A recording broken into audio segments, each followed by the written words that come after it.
Good morning, everyone, and welcome to our webinar today on micro-internships. I thank you for joining us today. I'm Beth Johnson with the Overland Park Chamber of Commerce, and we are delighted to be the host for this important topic. In economic development and when meeting with local employers, we often hear that access to talent is a key concern for any future growth or expansion needs of the company. A key component to development of talent is internships. Today, you will learn about the opportunity to tiptoe into an internship options by taking advantage of a micro-internship program. I'm excited to kick off this webinar to highlight and give kudos to our partners that have come together to bring this initiative of micro-internships to our region and state. You will hear two different panels discussing how the program works, hear from students and companies on the benefits, and learn how your company can use this tool. Before we start with our first panel, I want to remind everyone that you can send questions to our panelists through the chat function or the Q&A function at the bottom of your screen. Those will be answered at the end of the discussion. I'm not going to spend a lot of time providing bios on each speaker, as the content of our discussion is of most importance today. So I want to jump right in. Our first panel will provide an overview of what is a micro-internship anyway, why was the partnership developed, and what are the goals. You will hear from Jennifer Alvarez with the DeBruce Foundation, Jeffrey Moss with Parker Dewey, and Alexa Thomas, a student intern. Let's get started. Jennifer, kick it to you. Good morning. My name is Jennifer Alvarez, and I'm the Executive Project Manager for the DeBruce Foundation. We are committed to expanding pathways to economic growth and opportunity. And with this goal in mind, the foundation launched the V-Ships initiative in the spring of 2020. V-Ships stands for virtual internships, fellowships, apprenticeships, and now micro-internships. And through that effort, we decided to invest in the Kansas Micro-Internship program, which is a collaboration with the Kansas Board of Regents, the Kansas Chamber of Commerce, and Parker Dewey, to help bridge the gap between college and career and to help students expand their career pathways. The program also supports our commitment to ensure individuals gain access to unique career experiences they would not otherwise have had. Through our partnership, Kansas employers who hire eligible students from Kansas public colleges and universities may request a 50% match for micro-internship grants of up to $250 per project for a maximum of 2 projects. We feel this program will allow organizations to improve hiring effectiveness, enhance diversity, and drive retention. Joining me today is Jeffrey Moss, founder and CEO of Parker Dewey, who will talk specifically about what micro-internships are. And also joining me is Alexa Thomas, a master's student at Fordham University in New York, who recently completed a micro-internship for us here at the foundation. So Jeffrey, can you please provide an overview of what micro-internships are and how they differ from full or summer internships, and perhaps a little on the goals of the program? Yeah, thank you so much, and such an honor to be here. This program in Kansas is just such a perfect example of the type of opportunities that can surface from just collaboration between nonprofits, universities, companies, and government organizations, and just working together to create wins for students, companies, and all of the other stakeholders. So thanks so much for the opportunity. Micro-internships are something that we pioneered about 6 years ago, so it predates COVID. This is not some newfangled idea that's a reaction to the current pandemic, but rather we created micro-internships to really serve as a pathway from college to career. So they're not meant to replace summer internship experiences or co-ops. They're not meant to replace university. They're not meant to replace full-time jobs, but rather to provide college students opportunities to execute short-term paid professional projects on behalf of companies. And just to dig into that a bit, the average micro-internship takes a college student typically between 10 and 40 hours to complete. And they're projects that are in line with what he or she would be doing during his or her first role. So for all of the employers on the call, for all of the busy professionals, think about projects that you have on your own plates that there's either not enough hours in a day for, or just aren't the best use of your time. things like researching and drafting an article, cleansing a database, doing research on competitors, or updating a total addressable market size, or creating a social media calendar, or redoing a webinar or website, or any of these other things that we have that you're thinking, hey, we should really do this. But again, it's not enough hours in a day, or I shouldn't be spending my Saturday morning doing this project. And while it may not be the highest and best use of time for you, for a college student, or recent grad, or master's student like Alexa, it's a great opportunity to learn about a business, learn about an industry, learn about a role, but also to really showcase their skills. Because when they're doing those types of projects, not only are they really showing their hard skills, again, their ability to use a piece of technology or conduct a DCF in Excel, but also those core skills, the communication, problem solving, grit, empathy, etc. So these micro internships, again, provide so much value. And again, for companies, it's a great way to get some of that on-demand support. But one of the things I also love, especially tied to the Kansas program, is for companies, it helps really identify, engage, and assess individuals who they may want to hire for summer internships or full-time roles. Students who they might miss because a GPA is below some threshold, but they're not necessarily giving credit for the fact that student was first gen or working while in school, or a student who attends a university that they don't recruit at, or has a major that doesn't sound like a job title.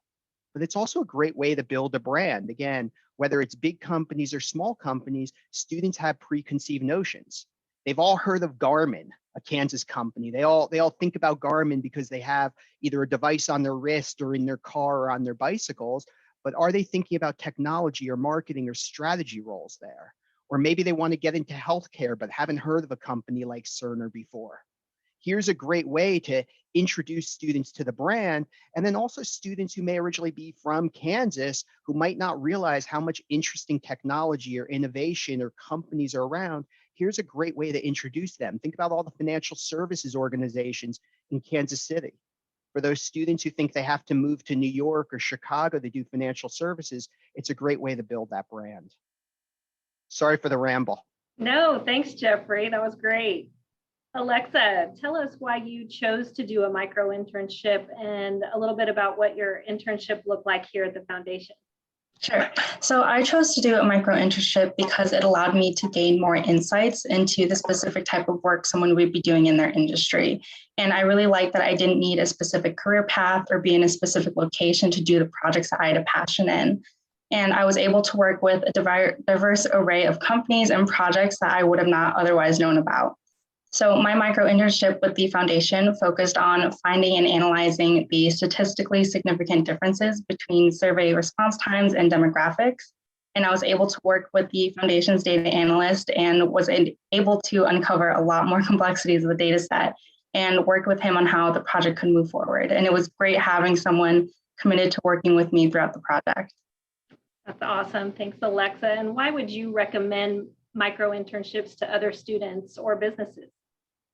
Micro-internships are a great opportunity for students to explore different career paths and learn new skills that they might not otherwise have.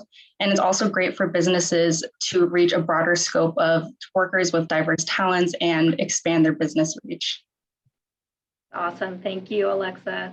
We truly appreciated the level of professionalism and attention to detail that Alexa brought to our data project. It was awesome. From an employer perspective, the process and the Parker Dewey platform were extremely simple and straightforward.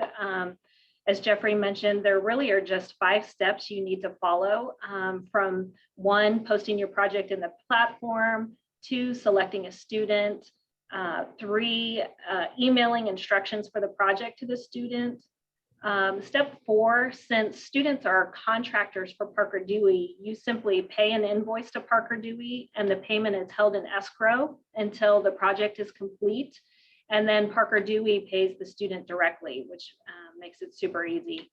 And the 5th and final step, you may submit a form to receive a micro grant if applicable, or hiring a Kansas student under our Kansas program. Yeah. Oh, go ahead, Jeff. Oh, yeah, I was gonna say no, and that's one of the goals, and I'm happy to share that. Again, the whole goal here is to make this as easy as possible for the companies and the students alike. Again, we've done things through our partnership with Kansas and y'all to sort of pre-craft some of the most common projects, which can be posted with a single click. Again, making it simple. One of the other things that's really important is that should one of these micro-internships lead to a summer internship or a full-time role, there's no cost, there's no fees. We're not a staffing firm. We want this to help create those, for lack of a better term, these love connections between a student and a company that can lead to the full-time role. So while there's no obligation or expectation, we see it happen so many times. And to your question to Alexa, they're not mutually exclusive from a student perspective.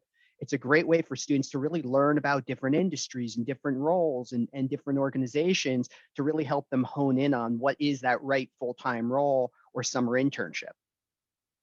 And what I loved about it is ultimately Parker Dewey takes a lot of the heavy lifting off the employer, right? I mean, they were ready to assist with posting the projects, and they'll even select the student if you don't have the bandwidth to do so. So I challenge you to pull your supervisors, managers, and leadership teams in your organizations to see if you can generate a list of projects that they need assistance on, or I'm sure there's probably projects that are sitting on the back burner.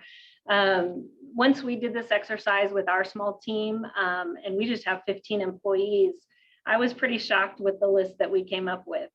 In fact, we've hired 3 micro interns in the last couple months, and we'll continue to do so because our list continues to grow.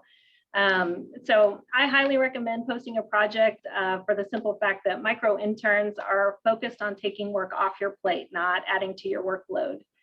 So with that, I'm going to pass it back to Beth, who will lead an informative discussion with the rest of our esteemed panelists joining us today. And again, please make sure to type any questions you have along the way in the chat, and we'll certainly try to address those. Beth? Thank you, Jennifer. Thank you, Jennifer, Jeffrey, and Alexa, for getting us started on the road to learn more about micro-internships and this great program that we have available to us in the Metro and in Johnson County, Overland Park, and the state of Kansas.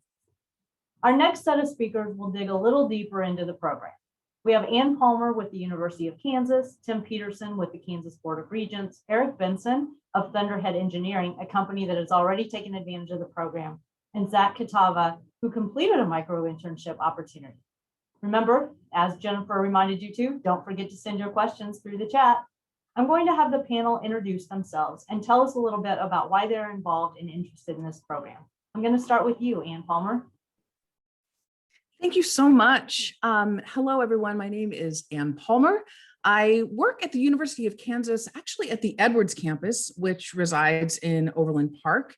And I have to tell you, Alexa really did such a beautiful job of snapshotting why this is so important for our students. I work in career development and experiential learning, and there is a large divide between expectations and experiences that are happening in the classroom and then what students need in the profession. So we're very excited to be a part of this program, and I look forward to discussing this more.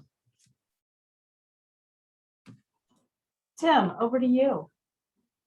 Good morning. Let me begin by just thanking all of the partners here, including the staff from the Chamber, the KU Edwards campus, the DeBruce Foundation, Parker Dewey, and all of our other guests today for this program. Back in June of 2020, the Board of Regents came up with a new strategic plan called Building the Future, with an emphasis on trying to have the higher ed system better serve not only Kansas families and businesses, but also the overall state economy.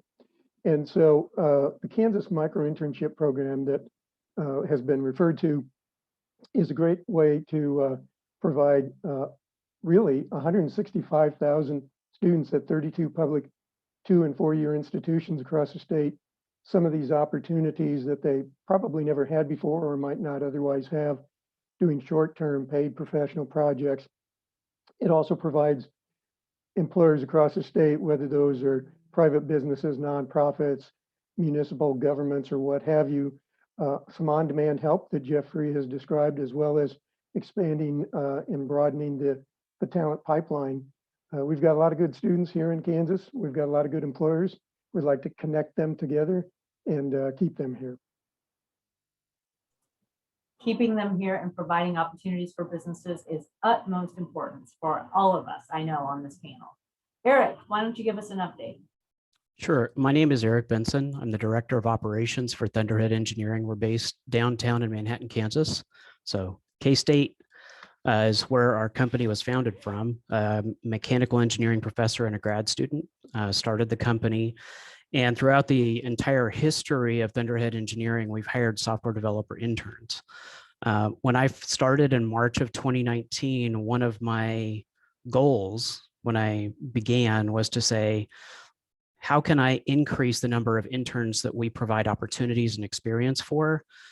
My goal originally was 5 times the number of interns, and I've actually succeeded in doing that through Parker Dewey. The pandemic gave us some additional opportunities and things like that. Brian, who's the president of the company, originally thought I was a little bit crazy. He's like, how are you going to do that? We only hire software developer interns. And I said, I will find a way. So Parker Dewey was one of the ways that we did that. That's great. And it's great to hear that someone has a success story coming out of the pandemic. That should make us all happy.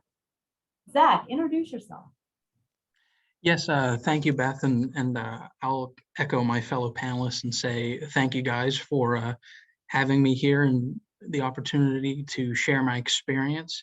I'm a recent grad from KU. I was from the graduating class of 2020, and I've been very fortunate and lucky enough to have work and have the experiences that I have. And Parker Dewey was a fantastic experience of mine. I've completed over a dozen different projects throughout my junior and senior year at KU, and being able to take part in webinars like this and share my experiences and share how these projects helped inform my career interests and helped really round out my experience.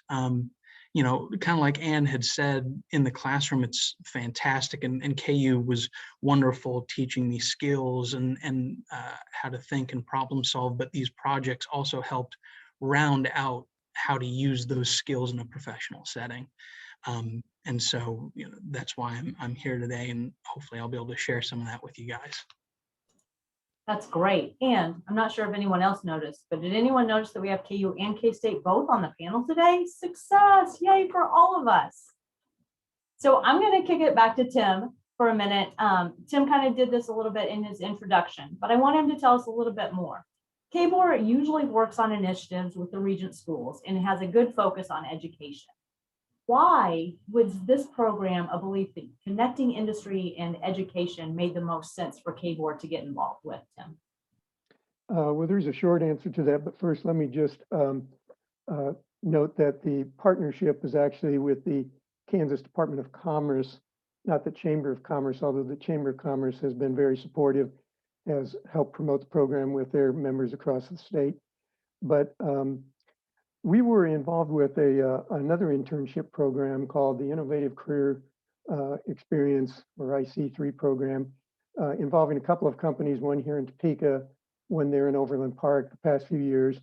It was a great program, but it was a very traditional 8-week summer program with the intent of trying to connect students with employers and get them full-time jobs. And after really about 4 years of working on that with those two companies, we had a total of 18 interns, 4 of whom were offered jobs, none of whom accepted those positions. And so last year I was thinking, you know, there's got to be a better mousetrap out there that serves more students, provides more opportunities. And then I stumbled across Parker Dewey, and sort of the rest is history. But in Kansas, some of you may know that we have some challenges. The governor recently announced Framework for Growth. Part of that is to expand the talent pipeline.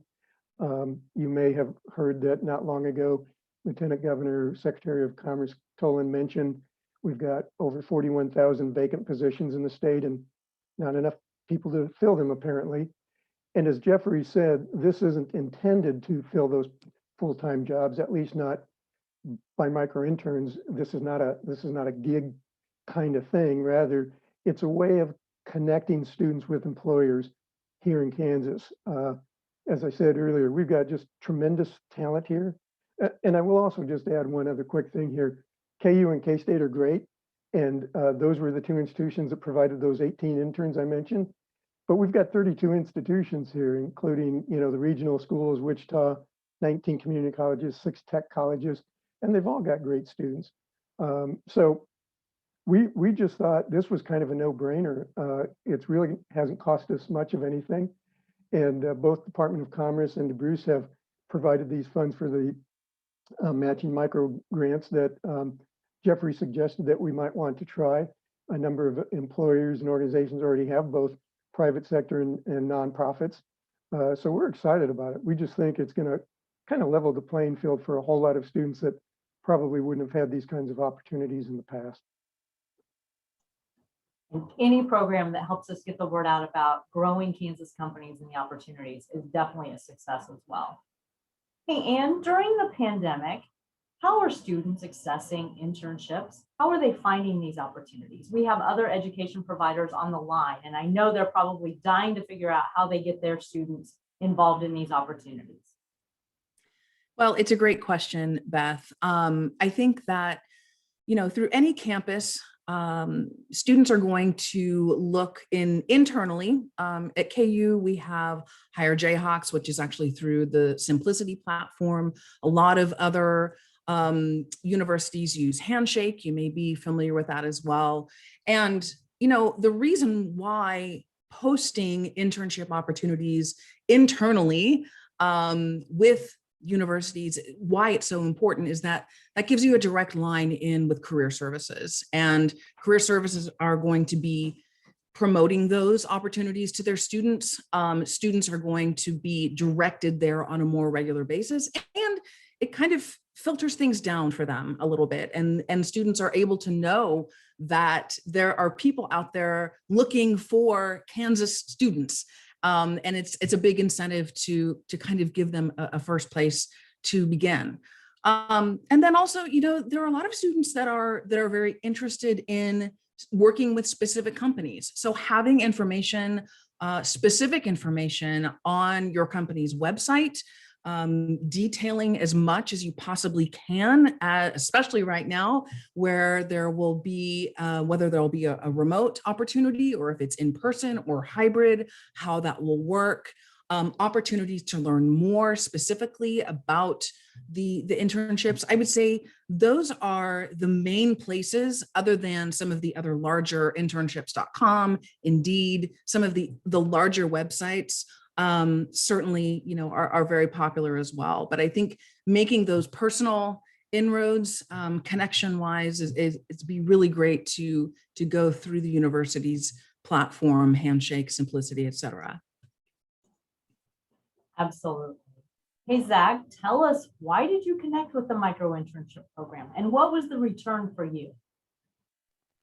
Yeah, certainly, Beth. You know, initially when I was a junior, I was kind of looking for a perfect situation, you know, a way for me to engage in work that I found exciting with companies maybe nearby, but also nationally, and kind of, like I had said previously, round out what I had been learning in the classroom.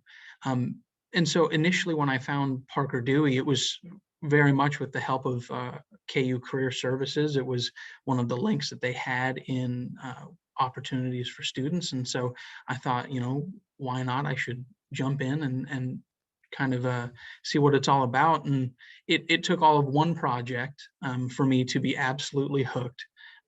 And it was a simple project. It was really just data sourcing, collecting information for this company that they could use to help with their own network and outreach. But after that, I knew it was going to be something that I continued to pursue, certainly for as long as I was a student, if not beyond. But what also really kept me involved with it and kept me coming back was the continued experience I had with all these different companies and all these different projects. Every single time I worked with people that wanted to engage with me, who treated me as a peer, who thought that, you know, hey, Zach, you've applied to this project. You have something that we can benefit from, that we can learn from. And it was a different experience that I had, let's say, with other kind of part-time jobs, where certainly companies have hierarchies and structure and things like that. But these projects, it felt very much on the same level, like I had said, that peer-to-peer kind of connection. And for a lot of my projects, I can say I gained important relationships and important connections that grew outside of the platform. I'd do an initial project with a company and they'd really like the work and say, hey, this benefits us a whole lot.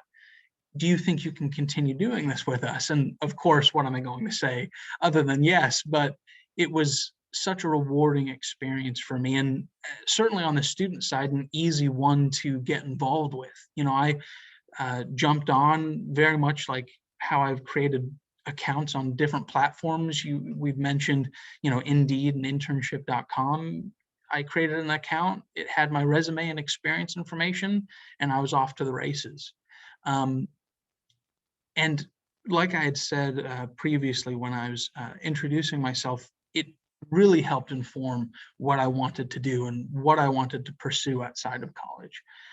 It helped me decide on what companies I should try and focus on, what industries I should be interested in, because it helped me figure out what I like and what I don't like. And so really, that's what made me get involved, and that's definitely what kept me involved.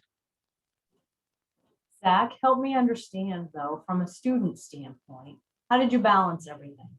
How did these programs fit into studies as well? Yeah, no, certainly. Funny enough, one of the things that I wanted to find while I was working as a student was a way that I could keep working around my ever busy schedule. Not only do we have courses, but we have extracurriculars. You want to be involved. You have clubs and memberships and everything else. But I knew, hey, I can work. It's just maybe I can work at 10 p.m., or maybe I can work at 6 a.m. But I know a lot of companies, they have that 8 to 5. I'm oversimplifying, but I know everyone knows what I mean. And I never once felt like Parker Dewey and the projects I was doing was impeding anything else. In fact, it was actually helping me gain the time that I can budget my day, my week, and figure out, okay, here's the time for my courses, here's the time for my extracurriculars, obviously the important stuff, here's time for friends and family, and then of course, here's the time I have to get the work I need to get done. One of the things I always loved was, no matter the project I was working on, they were always flexible with me.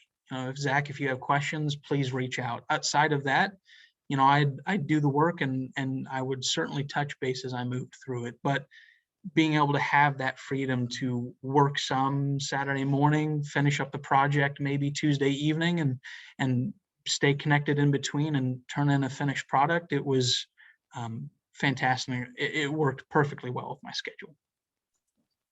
So you're telling me flexibility is the key to this? Yes, it certainly is.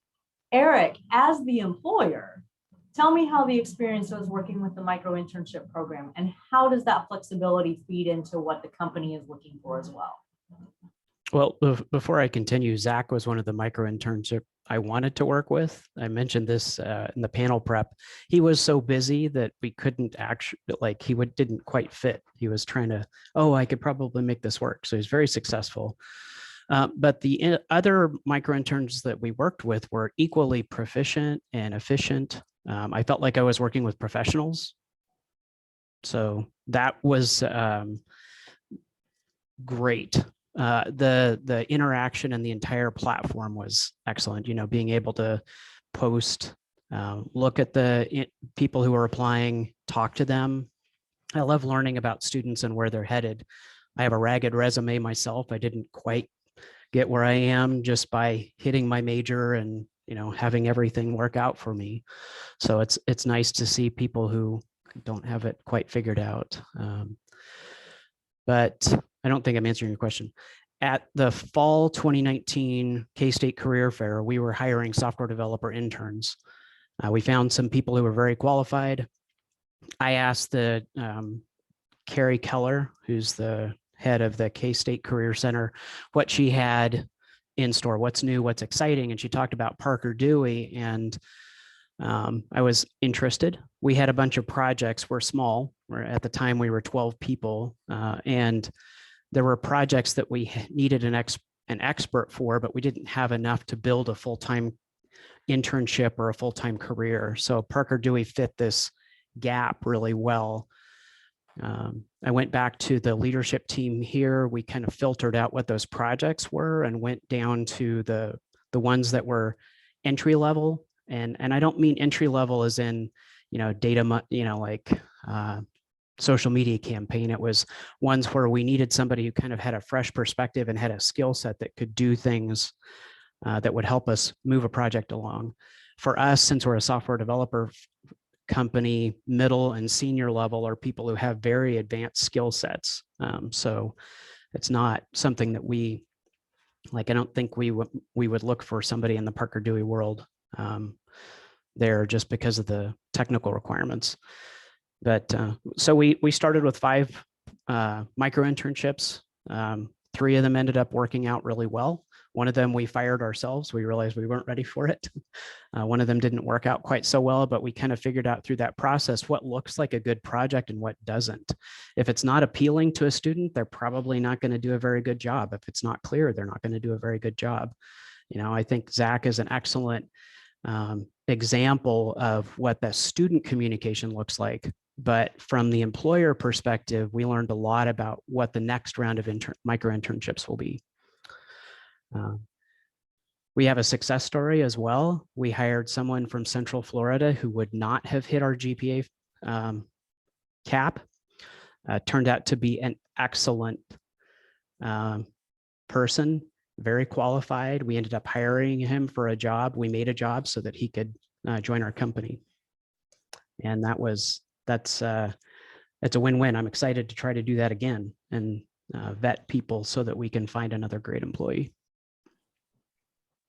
I think that's important for us to note is that the students don't necessarily have to be here in Kansas in order to take advantage. So companies like Eric and Thunderhead and the other companies that might be on this call, if you have an opportunity that you need a project that needs to be done, it doesn't necessarily have to be a student that's located in Kansas in order for you to access the program. Yeah, I got one more thing. Eric. The one thing I will say to employers on this call, an intern, if you're a small company, is kind of a high burden. Are you going to hire that person? How are you going to invest in that time, especially if it's over a summer?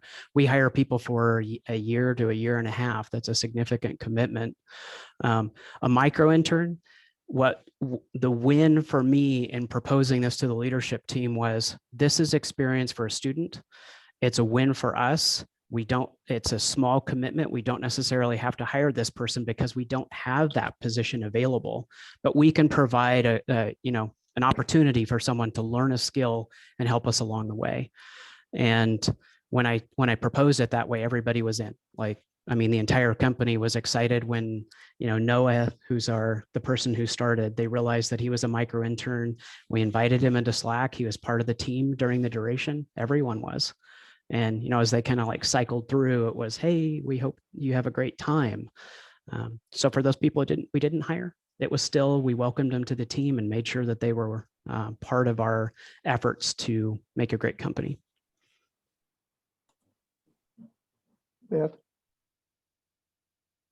I'd like to just add on to both what Eric and Zach said and the point that Jeffrey made early on, which is a lot of times, you hire an intern for a long-term commitment or a new hire, and then within a couple of weeks or a month, you figure out it's not a good fit, and you spend a huge investment recruiting, hiring, training, orienting this person, only to figure out it's not going to work. One of the things that I think is particularly unique about our program, and that I wanted to mention, is that DeBruce Foundation has this great thing called the Agility Work Profile, and it's a free online kind of very quick inventory of students both interests and strengths. And we don't mandate, but we really encourage students to do that because, like Zach said, and Alex at the beginning, Alexa said at the very beginning, you know, this is a chance for them to figure out, what do I really want to do? Maybe I'm in finance, but I really prefer working in a marketing environment. And same thing for the company, like what Eric said, you know, you get to not just see a resume and a transcript or a GPA, you actually get to see a work product. And you get to have enough interaction with that micro intern to know what are the soft skills like to a certain degree. So it really can help avoid some issues that the traditional recruiting process and pipeline typically has. That's a great point, Tim, about the program and everything. Jeffrey and Jennifer, I'm going to invite you back because we're going to start some Q&A, and I know a few of those I think may be more directed towards both of you. One question that I know we've had come up is, as we talk about this program, we talk about the university students, traditional, non-traditional students, anyone, can this program be replicated at the high school level? Yeah, high school is a little bit tricky. We've done some creative things with some of the high schools. This specific program through Kansas with the micro grants is exclusively for the college students at Kansas public universities. For organizations that are interested in engaging with high school students on it, again, we're happy to talk with you. There's some real challenges though. First of all, given the structure of these paid projects, working with individuals under 18 years of age adds some complexity. And second, and this goes to a couple of points made before during the presentation, part of the reason the micro-internship model works and scales so well is that companies see not just the community support and the philanthropic benefit and the opportunity to give back, which are all valuable and important, but they also see the business value. They also know that engaging with a student like Zach while he's in college, they're comfortable with it.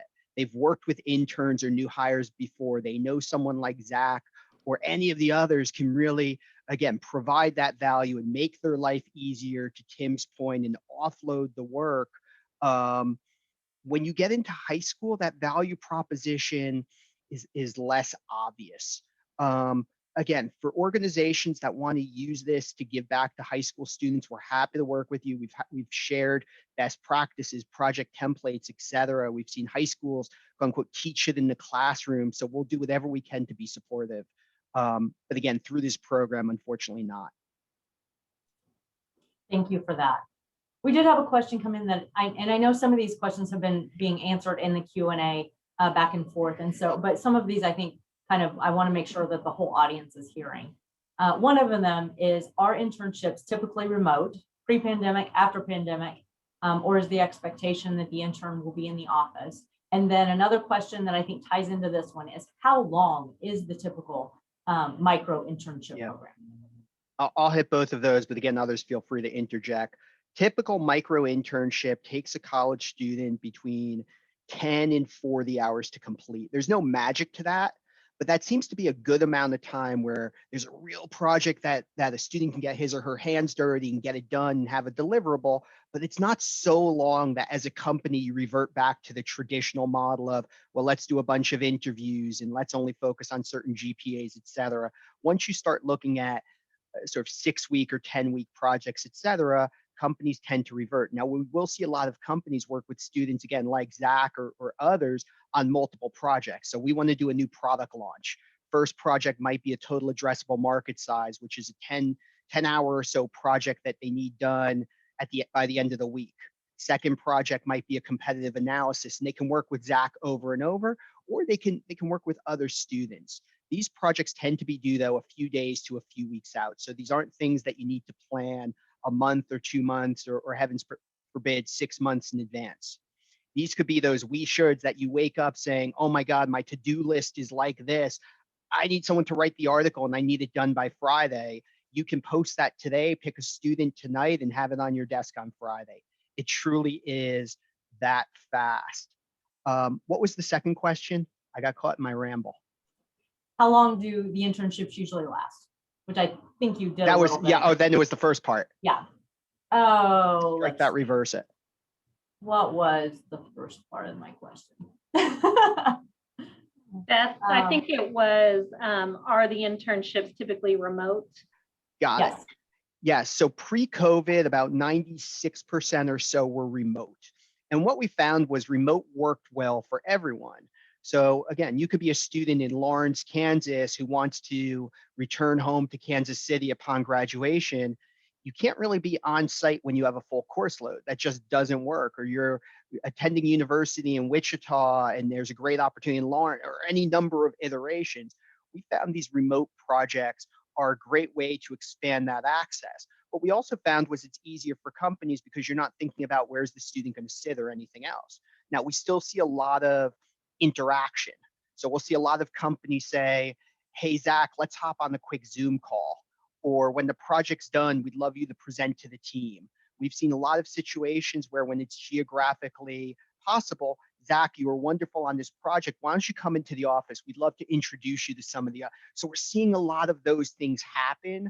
But we found that most of these projects, again, can be done remote. And even for companies that pre-COVID weren't comfortable with remote work, the nature of these micro-internships really lent themselves to the ability, back to Eric's comment, these projects are not physically working on heavy machinery.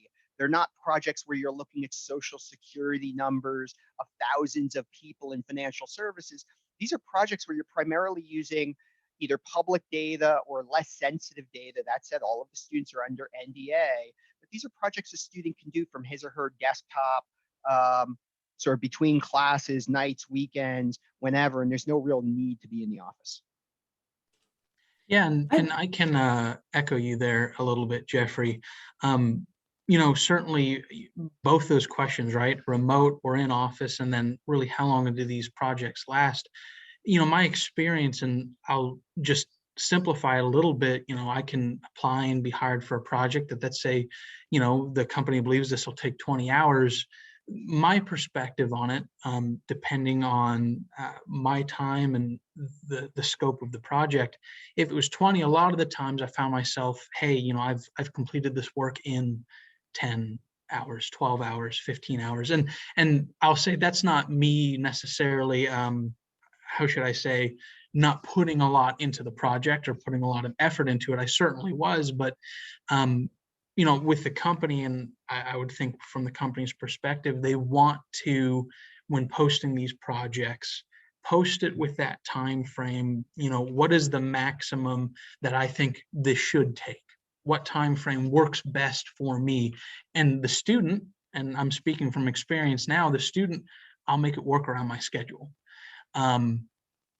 And all the projects that I did were all remote, and they all went incredibly well. Jeffrey, just like you said, a lot of the times, maybe we jump on a Zoom call, or, we jump on a phone call and I talk through with the team or whoever's posted the project, and we'd have a brief overview. I'd get to the work, I'd ask questions, and they were always welcoming and always available via email, phone, Zoom, however. And that's just how we get the project done. I remember one project where they wanted to do some research into an industry they thought about entering, and they talked about the scope of the project, and it was a longer one. I remember this was about, I think it was a 3-week project, and very rewarding for me. But in that process, since it was a larger project, we did have weekly check-ins where they had scheduled with me, and it was an incredible experience for me.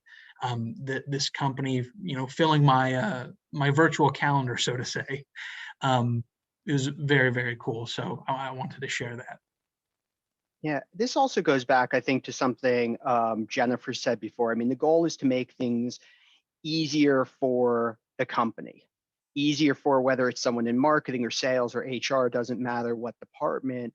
And one of the things we did, and I may mention it in the chat, but based upon feedback from Eric and others, is during the first couple of years, all of the projects were blank.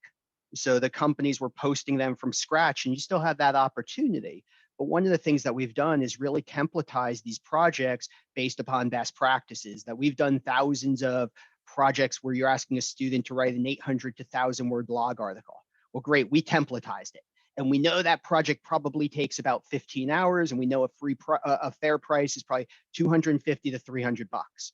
Now, you can refine and edit, but how do you make it easy? But the other thing that's also really important is both the companies and the students have the best intentions and the highest motivation to see these projects go well. We have had plenty of conversations with companies where they say, yeah, we don't pay our interns, or I can get this done by sending it overseas for pennies on the dollar. And we say, okay, we're not the right place for you.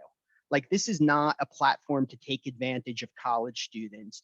This is not a platform to get free work. Like, that's not what this is about. And back to the mission, this is about creating equitable opportunities. And in the same way, students, again, whether it's Zach or anyone else, they're insanely motivated to exceed expectations, because it goes more than just, I'm going to make 200 or 300 or 400 bucks from this. This is a great way to build their resume and build their network and build a reference base. And whether you want to work for that specific company or not, having someone like Jennifer as a reference who can make introductions and support you as you're doing your career exploration is just incredibly valuable. Yeah, no, and Jeffrey, you made a fantastic point there. I don't think at any point I felt like the reason I was doing these projects was for the dollar signs. That was not my interest. Jeffrey, you hit the nail on the head. What I gained the most from it was the connections, what I could put on my resume is the experience, my exposure, the skills I learned. And a handful of these projects even turned into recommendation letters that I still reference today in interviews and conversations. That was always the most rewarding experience and the most I gained out of any of these projects, and certainly what made me 110% motivated to do the best I could on any project. And I know I'm not a special case when I say that all of my peers are equally as motivated to complete these projects with just as much vigor. Oh, okay. Go ahead, Tim, and then I'll follow up. Just very quickly, well, two things. Zach, I think one of your projects, maybe several of your projects, was with the Associated Colleges of Illinois, which is how I really kind of found out about this after hearing from Jeffrey and his team, the director of whom is actually a KU alum, so small world, I guess. But I also wanted to just very quickly, I know we're getting close out on time. Maybe Jeffrey, you can talk very quickly about diversity and inclusion in terms of the pipeline. There's a lot of talk about that. There's a lot of concern about that, but you've had some real success, I think, with that. So if time permits, maybe just a quick word or two on that. I will talk very quickly, and then I know Ann wants to jump in. Really quickly, we have seen that this micro-internship model really supports and enhances diversity, equity, and inclusion outcomes in every way, shape, and form. We found that for students who may have preconceived notions of companies or can't visualize themselves at companies, these projects help them do it. They help companies look beyond, again, GPA and academic pedigree and some of the other challenges. It overcomes sort of the challenge of the referral network by truly creating equitable opportunities. And as a result, we've seen over 80% of the micro-interns selected for projects come from underrepresented populations.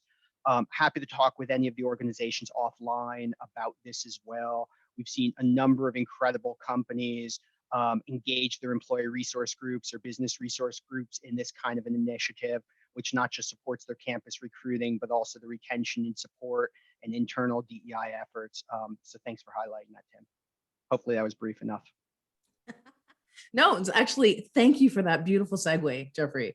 No, I really was just going to reiterate what so many people have already said, but I just want to make sure that these nuggets are retained, because one of the things that Eric said about, really being clear about what it's going to take to create a successful project, being very, very clear in outlining steps, being very open and honest with feedback, tons of communication.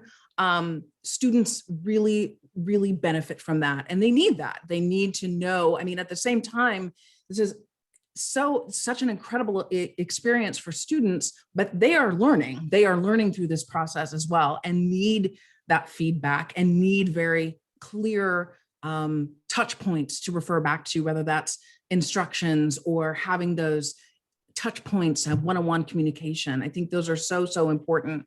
But I also want to just more clearly define something that has been talked about by a number of people, which is, look, long gone are the days where students are just going to school and they're just in school and that is their full-time job. That is not the case anymore. And, as Zach said, he could squeeze in working on a project at 5 a.m. or midnight or 1 or 2. We also have a lot of non-traditional students who are juggling full-time work and families and coming back to school to try to gain, further their own career through education. And so these are such powerful opportunities to interact on so many different levels that I just hope that everyone can see both sides of the benefit. And to that point, what a huge benefit for companies to be able to kind of test drive some different situations and find out what works best for them. So I really just wanted to highlight a few of those points. Absolutely. We are getting close to time, and I wanted to make sure that we do a quick ending on what's next. So if you're on this call and you're a company and you're like, wow, I really have a project that I'd like to get into this program, or figure out how to use a micro-internship to benefit my company and to find students that might be interested in working with me long-term, not just for the micro-internship, what do they do next? What's the next step for someone? Well, I think Kristen has shared the link in the chat, and we can certainly, we will send that out to everyone as a follow-up. As has been referred to, you can go to the site, register, select a project, identify some of the templates, and really get started. We did this ourselves just to kind of test drive it when we launched the program for a student. And I think we had the project posted within a couple of hours after registering with help from Jeff's team. And we had 4 applicants within about 48 hours. All were good. And we hired one within like 72 hours and we were off and running. Yes, it was a super easy project. You can even limit the amount of applications you receive because you will get a lot if you don't cap it. So yeah, it's a great experience. And Jeffrey, any final? You can Go also ahead. limit your search to Kansas students if you'd like, which is the requirement, obviously, for the matching grants from DeBruce Foundation. Yeah, you can, and by the way, you can limit it to Kansas students, but what you can also do is do a filter afterwards. So you can have it be completely open. That way, maybe you find someone who's from outside of, or who's from Kansas, but attends university elsewhere, who's still amazing. Great, you'll still see that person and they'll still be able to see your project and apply. But then once you see the applicants, you can also set a preference to filter. So you're just seeing those students from University of Kansas or Wichita or wherever. So we're trying to make it easy for you.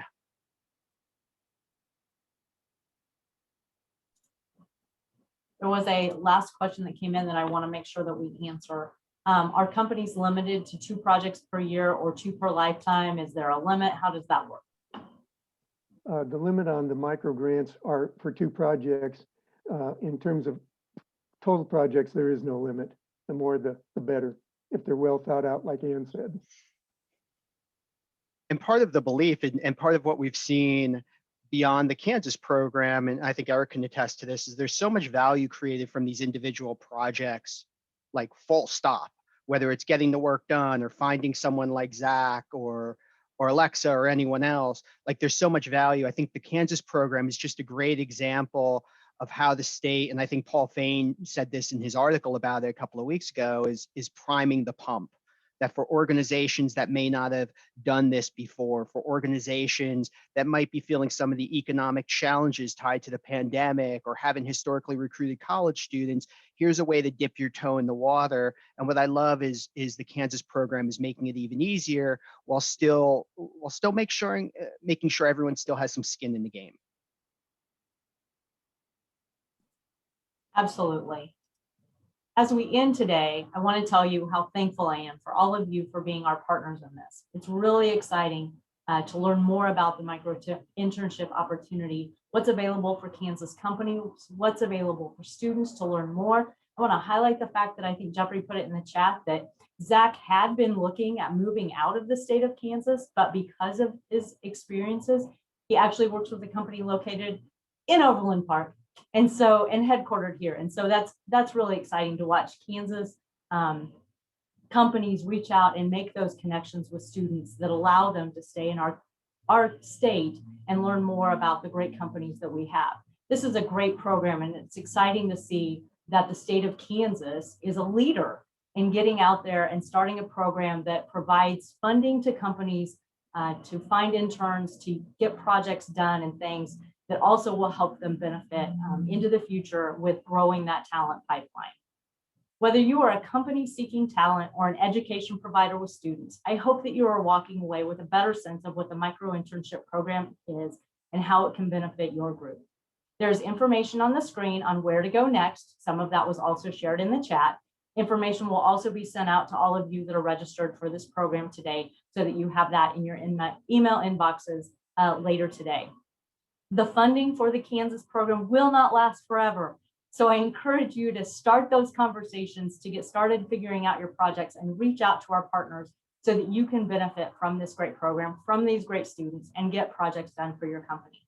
One final thank you to our partners at the DeBruce Foundation, Parker Dewey, Kansas Board of Regents, Kansas Department of Commerce, the University of Kansas, Thunderhead Engineering, and definitely to our students for sharing their successes with this program. Zach and Alexa, thank you so much. I can't wait to hear the future successes from our companies that joined us today and take advantage of this program in the future. Thank you for joining us and have a great day.